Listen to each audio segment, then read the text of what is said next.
अगर आप TDS return या प्रोफाइल हैंडल करते हैं तो आज का सेशन आपके लिए काफी इंपॉर्टेंट हो जाएगा, क्योंकि टीडीएस रिटर्न प्रोसेस में एक सिंपल सा चेंज आया हुआ है जिसको आज के सेशन में हम यहाँ पे डिस्कस करेंगे। तो यहाँ पे हमने टीडीएस रिटर्न का जो डेटा वो प्रिपेयर कर लिया। अब हमें फाइनली एफयू फाइल जनरेट करनी है, और अगर आपको एफयू फाइल जनरेट करनी होती है तो आपको सबसे इंपॉर्टेंट फाइल रिक्वायर्ड होती है जिसको हम बोलते हैं सीएसआई फाइल।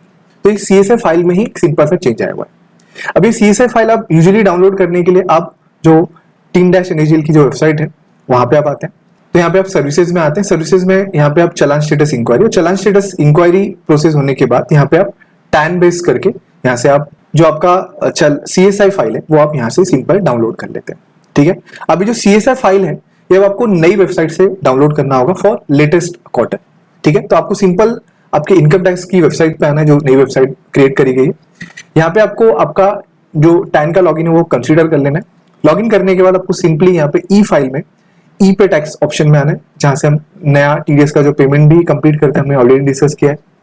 तो यहाँ पे आप जो न्यू पेमेंट पे क्लिक करते हैं नए पेमेंट के लिए, तो यहाँ पे आपको पेमेंट हिस्ट्री पे क्लिक करना है जो आपने पेमेंट कंप्लीट कर लिया है। तो सिंपल आपको अब सीएसआई फाइल इस पेमेंट हिस्ट्री से आपको डाउनलोड करनी है, तो पेमेंट हिस्ट्री में आप आ जाएंगे और यहाँ पे सिंपल तरीके से आपको जो है यहाँ पे जो आपने पेमेंट करे होंगे वो आपको डेटा यहाँ पे मिल जाएंगे। आपको सिंपल यहाँ पे फिल्टर लगाना है।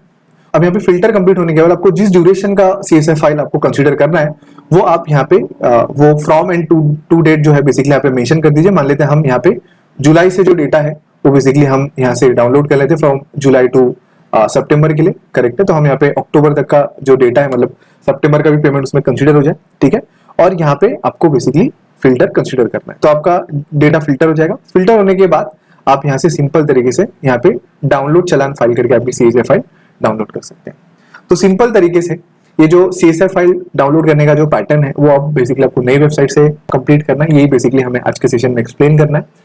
फिर भी कोई डाउट, क्वेरी, क्वेश्चन अगर आपको टीडीएस रिटर्न रिलेटेड तो आप कमेंट सेक्शन में पूछ सकते हैं। Thank you so much.